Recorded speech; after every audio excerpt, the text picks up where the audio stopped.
The rain fell softly on the metal streets of New Angeles. The year was 2157, and the city stretched high into the clouds with buildings that touched the sky. Flying cars moved silently between the towers, their blue lights cutting through the darkness. This was Earth, but not the Earth of old stories. This was Earth as the center of a great space empire, where humans lived alongside aliens from distant stars. John Rivers walked down the street, his long, dark coat keeping him dry. He had just finished another day of filming. John was one of the most famous actors in the galaxy. People on 100 different worlds knew his face. His movies played on planets where 3 suns rose each morning and on space stations that floated between the stars. But tonight John felt tired. Fame was heavy sometimes, like carrying a weight that never went away. The street was mostly empty. Most people traveled by flying car now, but John liked to walk. It helped him think. It helped him remember that he was still human, despite all the technology around him.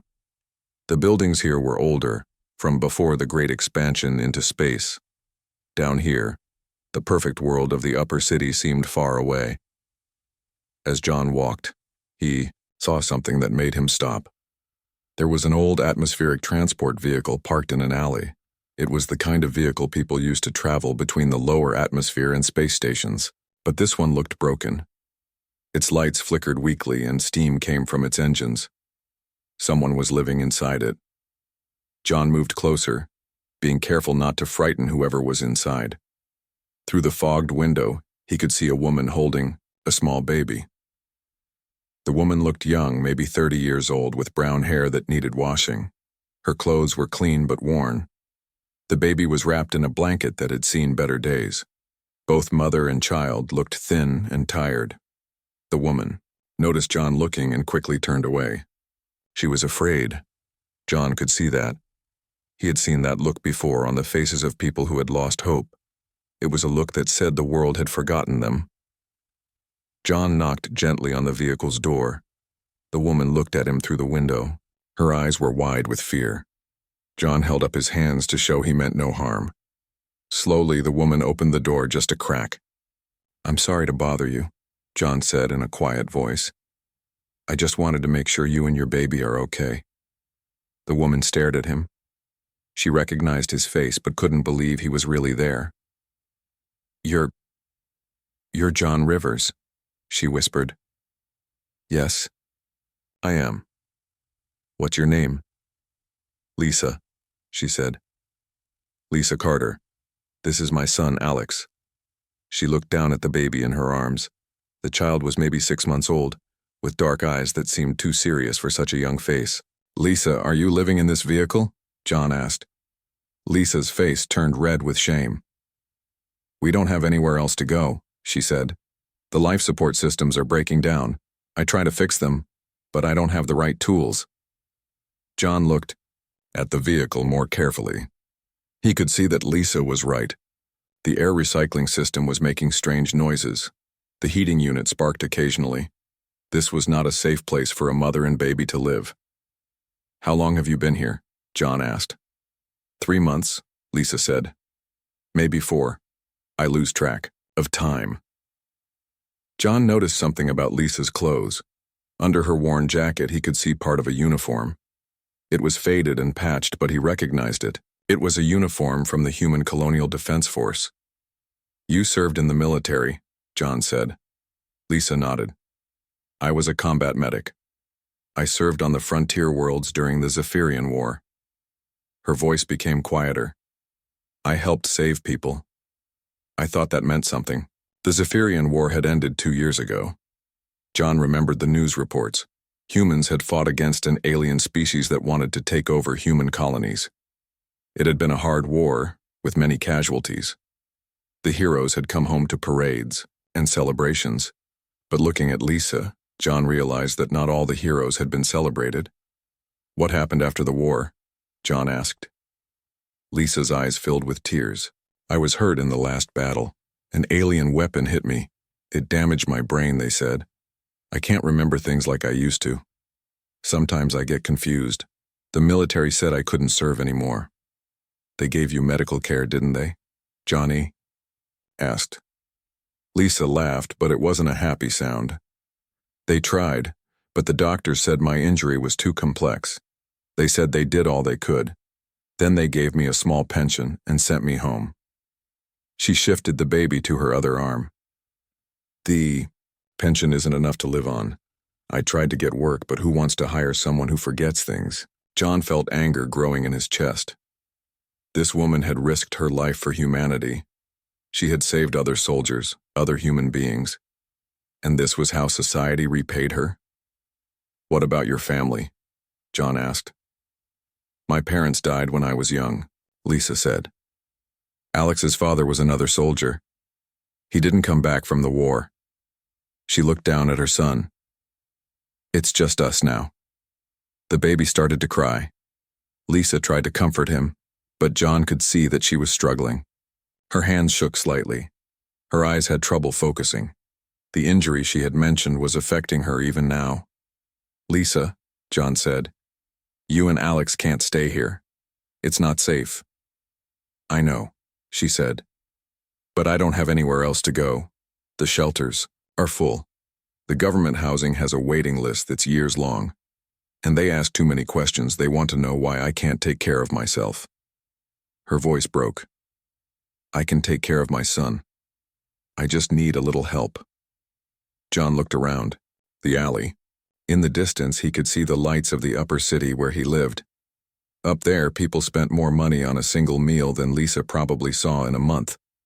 Up there, humans celebrated their great civilization, their expansion to the stars, their power in the galaxy. But down here, one of their own heroes was living in a broken vehicle with her baby. This was wrong. This was not what humanity was supposed to be. Lisa, John said, I want to help you. Will you let me? Lisa stared at him. Why would you help us? You don't even know us. John thought about that question. Why did he want to help? He had walked past homeless people before. He had donated money to charities, but something about Lisa and Alex was different. Maybe it was because Lisa had served her people and been forgotten. Maybe it was because the baby reminded him of the future of humanity. Or maybe it was simply because they needed help, and he could give it. Because it's the right thing to do, John said. And in that moment, neither John nor Lisa knew that this simple act of kindness would change not just their lives, but the entire galaxy. John took Lisa and baby Alex to his apartment in the upper city. The building was tall and made of glass and steel. When they walked through the doors, Lisa stopped and stared. She had never seen anything so beautiful. The floors were made of real marble, and plants from different planets grew in the corners. The elevator moved so fast that Lisa felt her stomach jump. John's apartment was on the 93rd floor. The windows looked out over the entire city. Lisa could see the lights, stretching to the horizon, and above them the space elevators that carried people to the orbital stations. Ships from other star systems came and went like fireflies in the night. You can stay here tonight, John said. Tomorrow we'll figure out something more permanent. Lisa sat on the soft couch, still holding Alex. The baby had stopped crying and was looking around with wide eyes. I can't pay you, Lisa said quietly. I'm not asking you to pay me, John replied. He went to the kitchen and made some food. Real food, not the synthetic stuff that most people ate. Lisa ate like she hadn't had a good meal in months, which was probably true. While Lisa fed Alex, John used his computer to search for information. He wanted to understand how someone like Lisa could end up homeless. What he found made him angry. The Human Colonial Defense Force had records of Lisa's service. She had been a combat medic on 3 different worlds. She had saved 47 lives during the war. She had been decorated for bravery twice. The record showed that she had been injured by a Zephyrian neural weapon during the Battle of Kepler Station. Neural weapons were terrible things. They didn't just hurt the body. They damaged the mind. People who were hit by them often had trouble with memory, concentration, and coordination. Sometimes they got better. Sometimes they didn't. Lisa's medical records showed that the doctors had tried to help her, but neural damage was hard to fix, even with advanced technology. After 6 months of treatment, they had declared her condition stable, but permanent. She would always have problems with her memory and focus. The military had given her a medical discharge and a small pension. The pension was supposed to cover her basic needs, but John saw that it was barely enough for food and clothing. It certainly wasn't enough for housing in any decent area. John kept searching. He found more information about veterans of the Zephyrian War. Many of them had come home injured. Some had lost arms or legs, which could be replaced with cybernetic parts. Some had lung damage from breathing alien atmospheres, which could be treated with medication. But those with neural damage were different. Their injuries were invisible and hard to understand. The records showed hundreds of veterans with neural damage.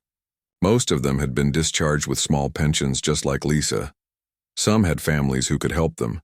Some had managed to find work that didn't require perfect memory or concentration, but others had fallen through the cracks of society.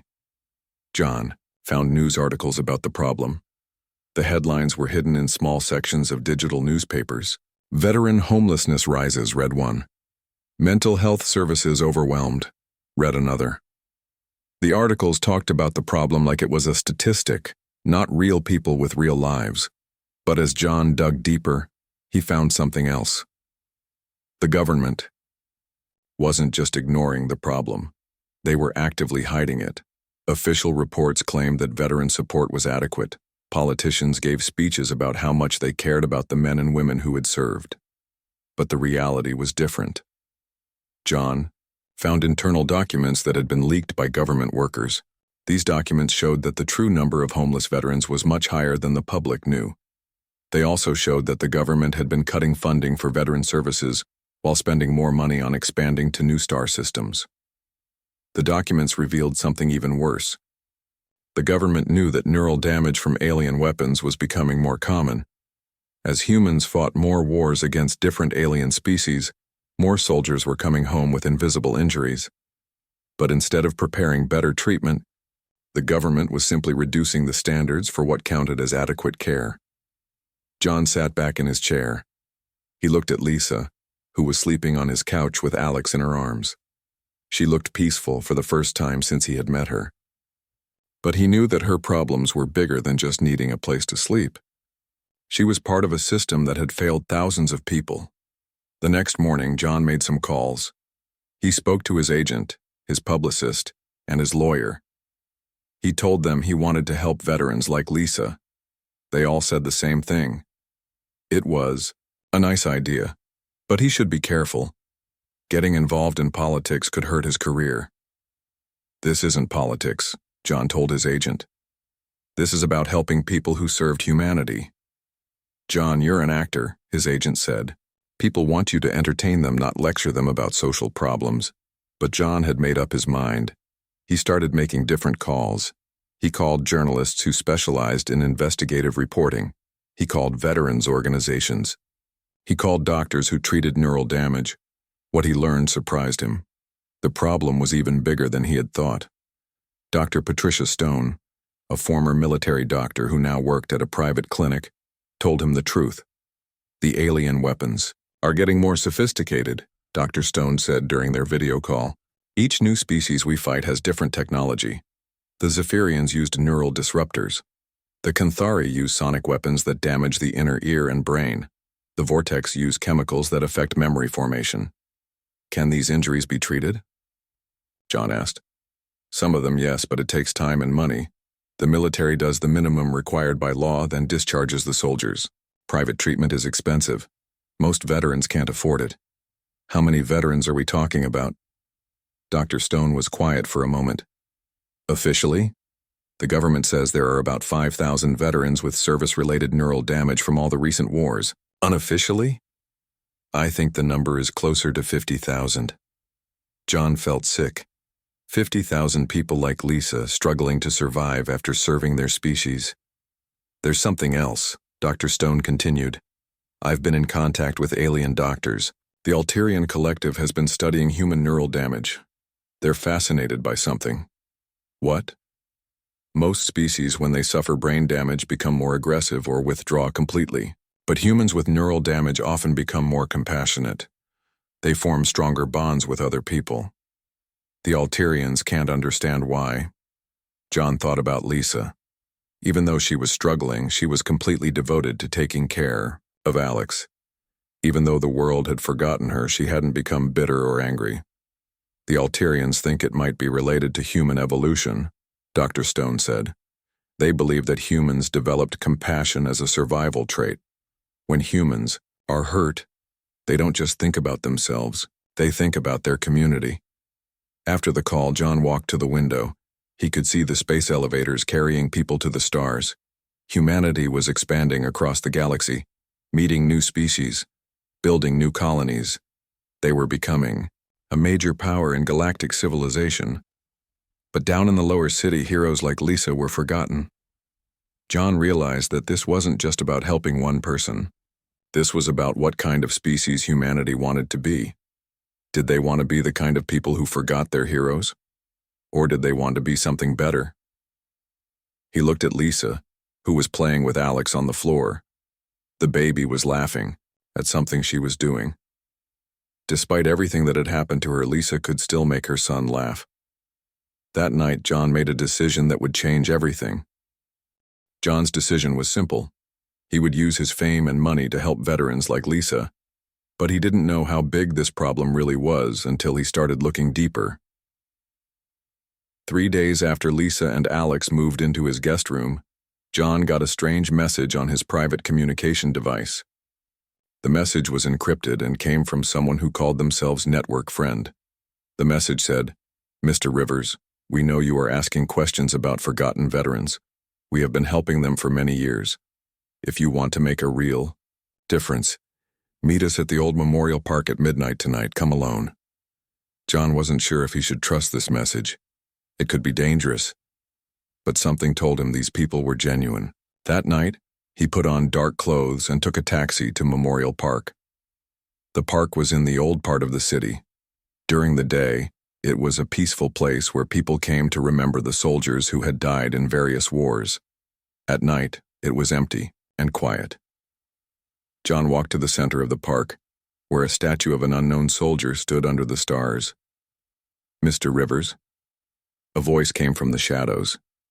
John turned and saw a woman walking toward him. She was about 60 years old, with gray hair and sharp eyes. She wore simple clothes, but she moved like someone who had military training. "I'm Patricia Stone," she said. "We spoke on the video call a few days ago." John recognized her now. She was the doctor who had told him about the alien weapons and neural damage. "Dr. Stone, what is this about?" "Please call me Patricia, and this is about something much bigger than you realize." She gestured to the shadows around them. "We are not alone." More people stepped out from behind trees and monuments. John counted at least 20 people. They were men and women of different ages. Some looked like former soldiers, others looked like civilians, but they all had the same serious expression. "Who are you people?" John asked.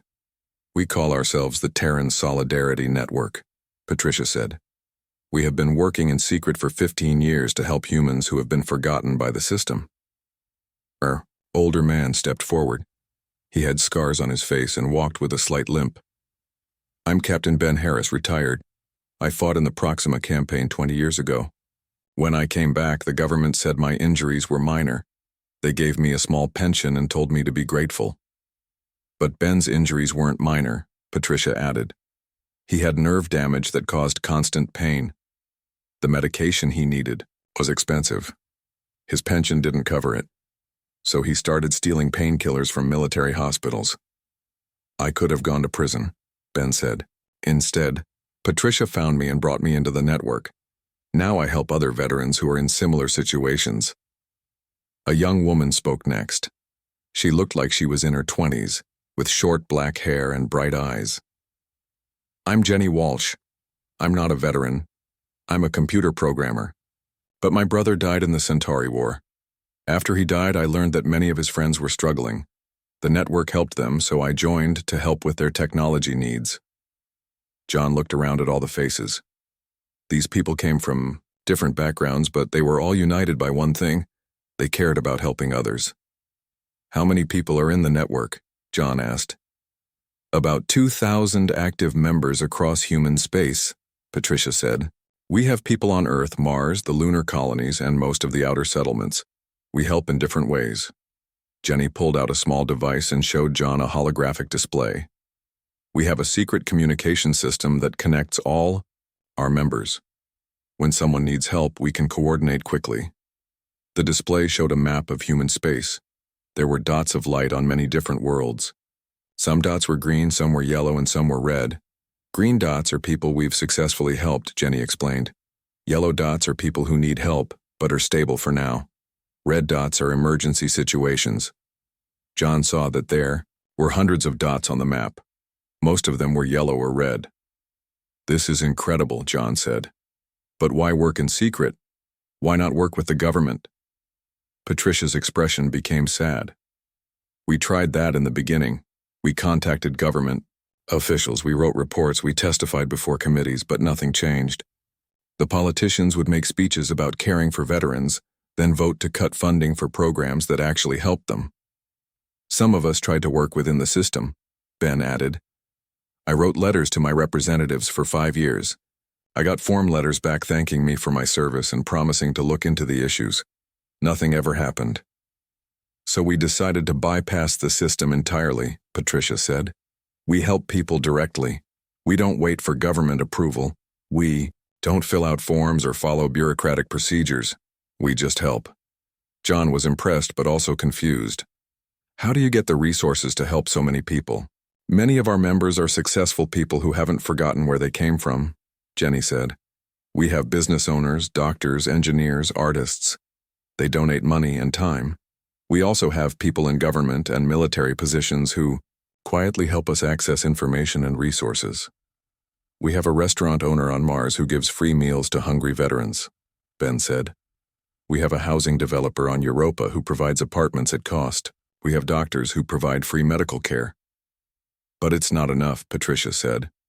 For every person we help, 10 more need assistance. We're fighting a battle we can't win with our current resources. John thought about Lisa and Alex sleeping safely in his apartment. What kind of help do people need most? Medical care for injuries like Lisa's, Patricia said immediately. Housing, job training for people whose injuries prevent them from doing their old jobs. Sometimes just someone to talk to who understands what they've been through. And legal help, Jenny added. Many veterans don't know their rights. The government has programs that exist on paper but are almost impossible to access in reality. We help people navigate the system. Ben pointed to one of the red dots on the map. This is a family on Titan. The father is a veteran with lung damage from breathing. Toxic atmosphere on an alien world. The mother works 2 jobs but can't afford his medication. Their children are going hungry. This red dot is a veteran on the asteroid colonies, Patricia said, pointing to another light. She has severe depression after losing her entire unit in battle. She's been waiting 8 months for psychological treatment. John felt overwhelmed. The problem was so much bigger than he had imagined. How can I help? That depends on what you're willing to risk, Patricia said. We could use your fame to bring attention to these issues, but that would mean going against powerful people who prefer to keep these problems hidden. Or you could work with us quietly, Jenny suggested. Use your resources to help individuals like you've already done with Lisa. Both approaches have value, Ben said. But the quiet approach only helps a few people at a time. The public approach could help thousands, but it would make you enemies. John looked up at the statue of the unknown soldier. The soldier's face was worn smooth by years of weather, but his posture was still proud and strong. This soldier had died fighting for humanity. Now humanity needed to fight for its own people. What if we did both? John asked. What if we found a way to help people directly while also changing the system? Patricia smiled for the first time that night. Now you're thinking like a member of the network. Are you offering me membership? John asked. We're offering you a choice, Patricia said. You can go back to your comfortable life and help Lisa and maybe a few other people, or you can join us and help change the galaxy. John thought about Lisa's face when she had been living in that broken vehicle. He thought about all the red dots on the map representing people in desperate situations.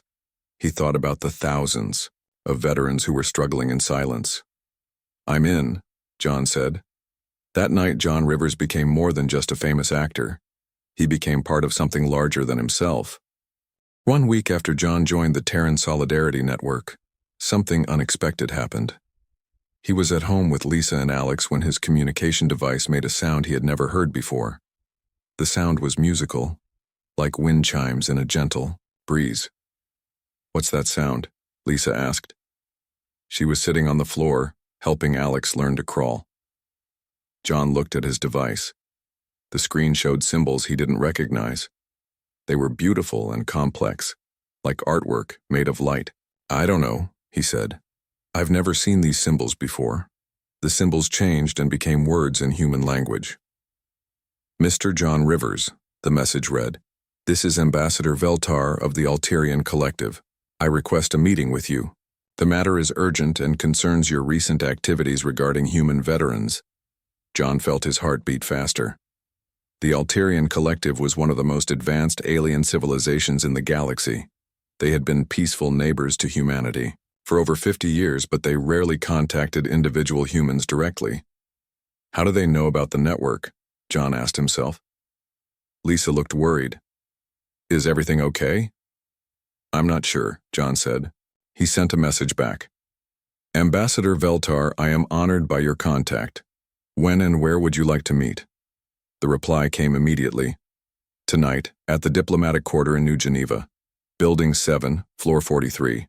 Come alone, but do not fear. We mean no harm to you or your cause." John had heard of Building 7. It was where alien diplomats met with human officials. Most humans never went there. The fact that an Alterian ambassador wanted to meet him there meant this was very serious. That evening, John took a shuttle to New Geneva. The diplomatic quarter was unlike anywhere else on Earth. The buildings were designed to accommodate different alien species. Some had extra wide doors for large aliens. Others had special atmospheric controls for aliens who breathed different gases. Building 7 was tall and made of a material that seemed to change color as John walked toward it. The security guards were human, but they wore uniforms John had never seen before. "John Rivers to see Ambassador Veltar," John told the guard. The guard checked his list. "Floor 43. The elevator will take you directly there. Do not stop at any other floor." The elevator was strange. It moved up, but John couldn't feel the motion. When the doors opened, he stepped into a room that didn't look like it belonged on Earth. The walls curved in impossible ways. The ceiling showed stars that moved slowly across the sky. In the center of the room was a pool of water that glowed with soft blue light. And standing next to the pool was Ambassador Veltar. The ambassador was tall and thin, with skin that was pale blue, and eyes that were large and silver. He wore robes that seemed to be made of liquid metal. When he spoke, his voice was like music. "Mr. Rivers, thank you for coming. Please, sit." Veltar gestured to a chair that had not been there a moment before. John sat down carefully. "Ambassador, why did you want to meet with me?" "Because my people have been watching humanity for a very long time," Veltar said. "We are particularly interested in what you call compassion." "Compassion?" "Yes. The ability to feel concern for the suffering of others and the desire to help them. Most intelligent species lose this ability as they become more advanced. They become focused only on logic and efficiency." Veltar moved his hand, and images appeared in the air above the glowing pool. The images showed different alien civilizations. The Canthari Empire abandoned compassion 3,000 years ago. They became perfectly logical but also perfectly cold. The Zephyrian Republic tried to eliminate all emotions, including compassion. They became efficient but cruel. "What about your people?" John asked. "We Alterians are very old," Veltar said, sadly. "We eliminated most of our emotions long ago. We thought it would make us wiser. In some ways it did. We have great technology and knowledge, but we lost something important. The images changed to show scenes of human history. John saw humans helping each other during disasters, caring for the sick and fighting to protect the weak. Humans are unique," Veltar continued. "You have advanced technology, But you have kept your compassion. This puzzles many species in the galaxy. Is that good or bad? John asked. We believe it is very good, but it is also very rare. That is why we have been studying your species. John felt uncomfortable. You've been studying us? Not in a harmful way, Veltar assured him. We observe from a distance. We read your public communications. We study your history and culture. We want to understand how you maintain both intelligence and compassion. The ambassador waved his hand again and new images appeared. These showed the Terran Solidarity Network. John saw Patricia, Ben, Jenny, and other members helping people across human space. We know about your secret network, Veltar said. We have been watching their activities for several years. They fascinate us. Why? Because they prove our theory about human compassion. When most species develop advanced civilization, they create systems that help their entire population. But these systems become cold and impersonal. Humans are different. You create official systems, but you also create unofficial networks of care. John thought about this. The government has programs to help veterans, but they don't work very well. So people like Patricia create their own programs. Exactly. And these unofficial programs often work better than the official ones because they are driven by compassion rather than duty. Veltar sat down across from John. Mr. Rivers, we want to make you an offer. What kind of offer? We want to help your network expand. We can provide resources, technology, and knowledge that would allow you to help thousands more people. John was suspicious. What do you want in return? We want to study the process. We want to understand how compassion-based systems work. We want to learn if we can bring some of that compassion back to our own civilization. You want to use us as an experiment? We want to learn from you, Veltar corrected. There is a difference. We would not interfere with your methods or change your goals. We would simply observe and provide resources. John thought about all the red dots on Jenny's map, all the people who needed help that the network couldn't provide. What kind of resources? Medical technology that could heal neural damage completely. Communication systems that could connect your network across the entire galaxy. Transportation that could move supplies instantly to anywhere humans live. The offer was tempting. With Alterian technology, they could help everyone on that map. But John was worried about the cost. Why now? John asked. Why are you making this offer now? Veltar looked sad. Because we are not the only ones watching humanity. There are other species who believe that compassion is a weakness. They think that as humans expand across the galaxy, they will eventually abandon compassion like other species have done. But you don't think that's true? We hope it is not true, but we need proof. If we can show that human compassion can be systematized and expanded without losing its essential nature, it would change how the galaxy views civilization itself. John realized the importance of what Veltar was saying. This wasn't just about helping veterans. This was about proving that advanced civilizations didn't have to become cold and heartless. There's something else, Veltar continued. Some species see human compassion as a threat. They worry that humans will inspire other species to rediscover their own compassion. This could destabilize the current galactic order. Is that bad? It depends on your perspective. The current order is stable but often cruel. A new order based on compassion might be unstable but more just. John stood up and walked to the pool of glowing water. His reflection looked back at him, but it seemed to show not just his face but his thoughts and feelings. If I accept your offer, what happens to human independence? Do we become dependent on Alterian technology? That is a risk, Veltar admitted, but it is also an opportunity. We could learn from each other. Perhaps together we can create something neither of our species could achieve alone. John thought about Lisa and Alex. He thought about all the people suffering in silence across a human space. He thought about the network members who worked tirelessly with limited resources. I need to discuss this with the others, John said. Of course, but do not take too long to decide. Other forces are already moving.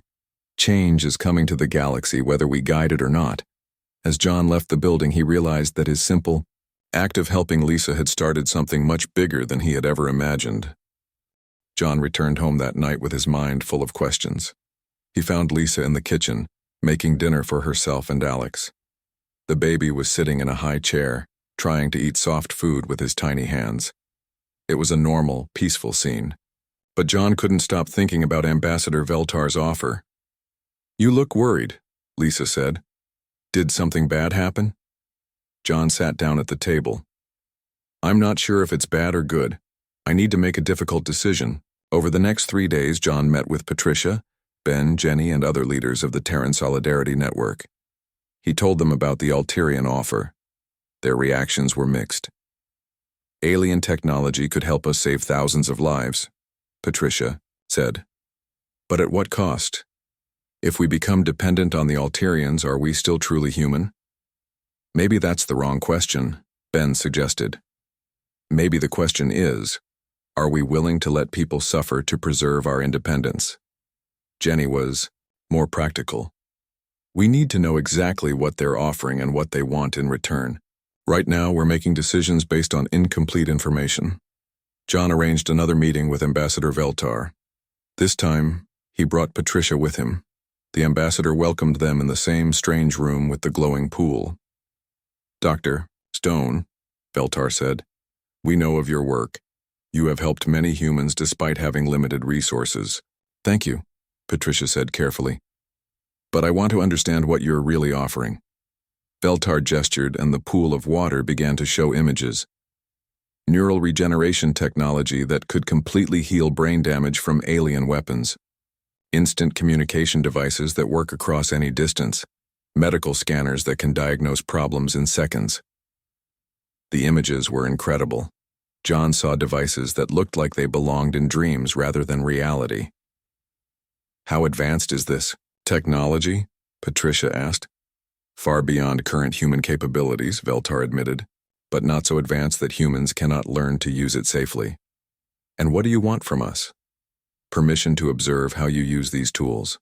We want to document every case where compassion drives decision-making. We want to understand how human emotions create better outcomes than pure logic." Patricia frowned. "You want to study us like laboratory animals?" "No," Veltar said firmly. "We want to learn from you like students learn from teachers. The difference is important." John had been thinking about this for days. "Ambassador, what if we tried a different approach? What if instead of you helping us, we worked together as equals?" Veltar's large silver eyes showed interest. "Explain." "You give us some of your technology, and we share our methods with you. But we keep control of our own operations. We make our own decisions. You observe and learn, but you don't direct or influence what we do. And if your methods fail, if compassion proves to be inefficient, then you'll have learned something important," John said. "But if they succeed, you'll have learned something even more important." Patricia nodded slowly. "I like this approach better, but I have conditions." "What conditions?" Veltar asked. "First, we test the technology on a small scale before expanding. Second, we keep copies of all data about how the technology works. Third, if we decide to end the partnership, you respect that decision and don't try to influence us." "These conditions are acceptable," Veltar said after a moment. "But I must warn you, other alien species are watching this experiment. Some hope you will succeed. Others hope you will fail." "Why do some want us to fail?" John asked. "Because if humans prove that compassion can coexist with advanced technology, it will challenge the way the entire galaxy thinks about civilization. Many species will have to confront the fact that they gave up something precious when they abandoned their emotions." John and Patricia left that meeting with an agreement. The Alterians would provide limited technology for a trial period. The network would use it to help veterans while the Alterians observed and studied their methods. The first piece of technology arrived a week later. It was a medical device about the size of a briefcase. According to the instructions, it could heal most types of neural damage in a few hours. "We should test it on someone first," Patricia said. "Someone who volunteers and understands the risks." "Test it on me," Lisa said immediately. John, Patricia, and the other network leaders were meeting in John's apartment. Lisa had been listening to their discussion while playing with Alex. "Lisa, this is experimental technology," Patricia warned. "We don't know if it's completely safe for humans." "I know," Lisa said, "but I also know what it's like to live with brain damage. If this machine can fix my memory and concentration, it's worth the risk." "What if something goes wrong?" John asked. Lisa looked at Alex, who was crawling around the room and laughing. "If something goes wrong, at least I tried. But if I don't try, I'll never be the mother Alex deserves. I'll never be able to take care of him properly." After much discussion, they agreed to let Lisa be the first test subject. Patricia operated the Alterian device while John and the others watched nervously. The machine looked simple from the outside, but when Patricia activated it, it created a field of soft light around Lisa's head. Lisa closed her eyes and remained still for 2 hours. When the process was finished, Lisa opened her eyes. She looked around the room with an expression John had never seen before. Her eyes were clear and focused in a way they hadn't been since her injury. "How do you feel?" Patricia asked. Lisa stood up slowly. "I feel clear, like fog has been lifted from my mind." She looked at Alex and smiled. "I can remember his first word perfectly now. Before, everything was fuzzy, but now it's sharp and clear." Over the next few days, it became obvious that the treatment had worked. Lisa's memory returned to normal. Her concentration improved dramatically. She was able to think and plan in ways she hadn't been able to do since her injury. "It's like getting my life back," she told John.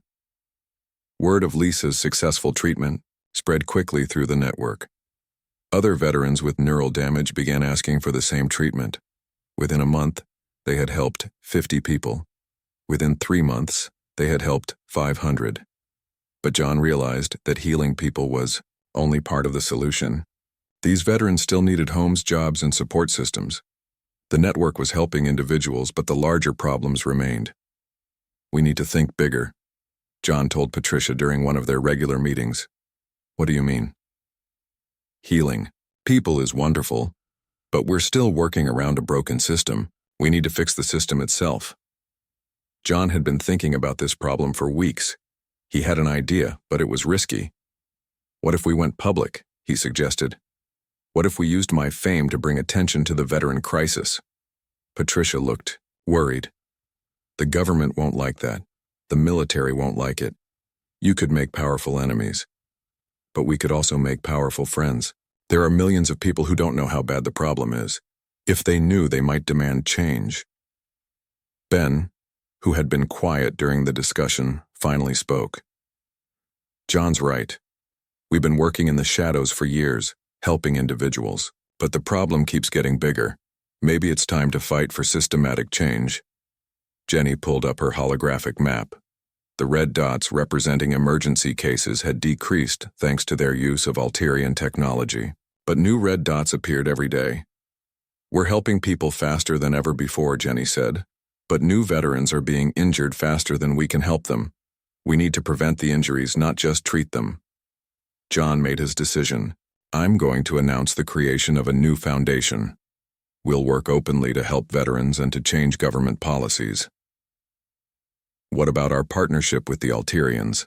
Patricia asked. "We'll continue that, but we'll also show the galaxy that humans can solve their own problems. We'll prove that compassion isn't a weakness, it's our greatest strength." Ambassador Veltar, who had been monitoring their communications with permission, sent a message that evening. "We are impressed by your progress. You have proven that compassion-based systems can be more effective than logic-based systems. But the real test is yet to come." John knew the ambassador was right. Helping people in secret was one thing. Changing an entire civilization was another. But as he watched Lisa playing with Alex, both of them healthy and happy, he knew they had to try. The next morning, John called a press conference that would change the galaxy forever. The press conference was held in the main auditorium of New Angeles Media Center. John had never been so nervous about speaking in public. He was used to reading scripts written by other people. This time, he would speak from his heart about something that really mattered. Reporters from across human space attended the conference. News cameras from 50 different worlds pointed at the stage. John walked to the podium with Lisa beside him. She was wearing a simple blue dress and holding Alex, who was now walking and talking. "My name is John Rivers," he began.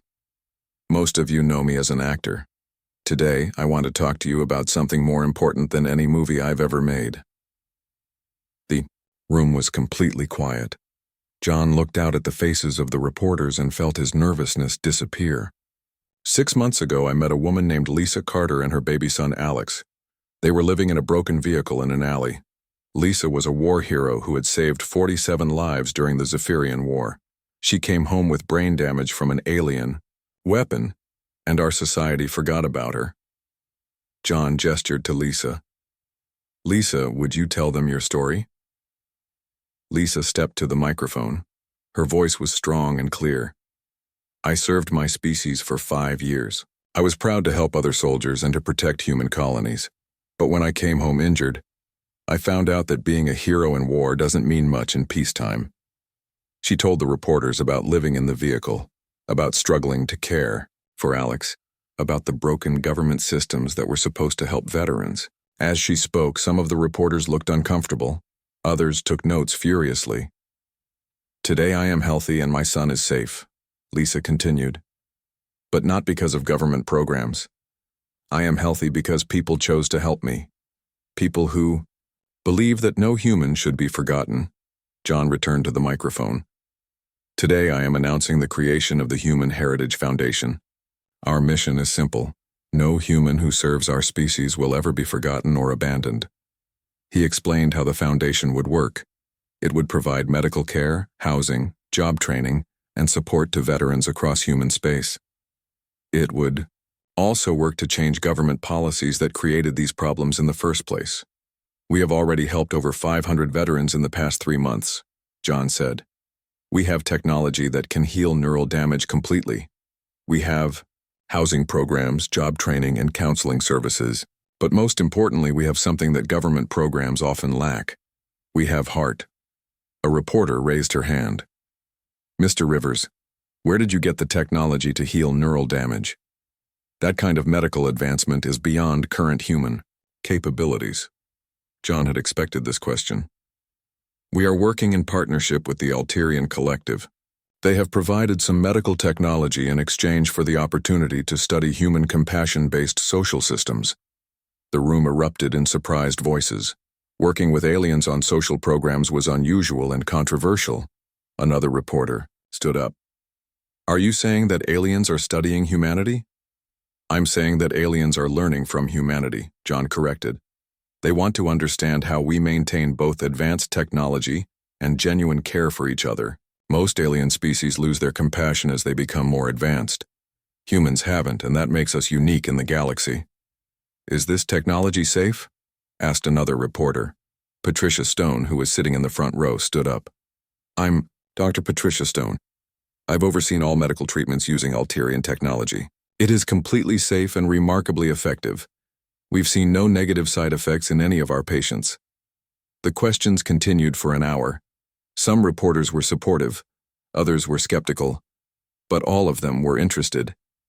John knew that by the end of the day, his announcement would be news on every human world. After the press conference, John, Lisa, and the other foundation leaders went to John's apartment to watch the news coverage. The story was indeed everywhere. Some news programs were positive, others were critical. "Actor John Rivers announces controversial alien partnership," read one headline. "War hero's miraculous recovery raises questions about government veteran care," read another. "Humans and aliens work together to heal the forgotten," read a third. But the most important reactions came from ordinary people. John's personal communication device was flooded with messages from humans across the galaxy. Most of the messages were supportive. "My brother is a veteran with neural damage. How can he get help?" wrote one person. "I want to donate money to your foundation. Where do I send it?" wrote another. "Thank you for caring about people like my father," wrote a third. Within 24 hours, the foundation had received donations from over 10,000 people. Within a week, they had enough money to expand their operations to every major human settlement. But the government reaction was not positive. 3 days after the press conference, John received a visit from Colonel Steve Martinez, a military liaison officer. "Mr. Rivers," the colonel said, "some people in government are concerned about your foundation." "Why?" John asked. "Because you're making the military look bad. You're suggesting that we don't take care of our veterans." "I'm not suggesting it. I'm proving it. Lisa and 500 other people are proof." The colonel shifted uncomfortably. "The government has programs to help veterans." "Programs that don't work," John said firmly. "Lisa fell through every safety net you claim to have. If those programs worked, I never would have found her living in an alley." The colonel left without achieving anything. But John knew this wouldn't be the end of government pressure. Meanwhile, Ambassador Veltar sent regular reports to John about how other alien species were reacting to the Foundation's work. "The Kanthari Empire is disturbed by your success," Veltar reported. "They believe that emotion-based systems are inherently unstable. They predict that your foundation will collapse within a year." "What do you think?" John asked. "I think they are wrong. But we will have to prove it through continued success." 6 months after the press conference, the Foundation had helped over 5,000 veterans. They had medical centers on 20 different worlds. They had job training programs, housing assistance, and counseling services. Most importantly, they had inspired other organizations to start similar programs. John often walked through the same streets where he had first met Lisa, but now those streets looked different. There were support centers for veterans. There were community gathering places where people helped each other. There were visible signs of a society that truly cared for all its members. One evening, as John was walking home, he saw a young man sitting alone on a bench. The man was wearing a military uniform and looked lost and sad. John recognized the expression. It was the same look he had seen on Lisa's face that first night. John sat down next to the young man. "Are you okay?" The man looked at him. "You're John Rivers, the guy who started the Foundation." "Yes, I am. What's your name?" "Private Danny Lucas. I just got back from the Vega campaign. I have some injuries and I don't know what to do."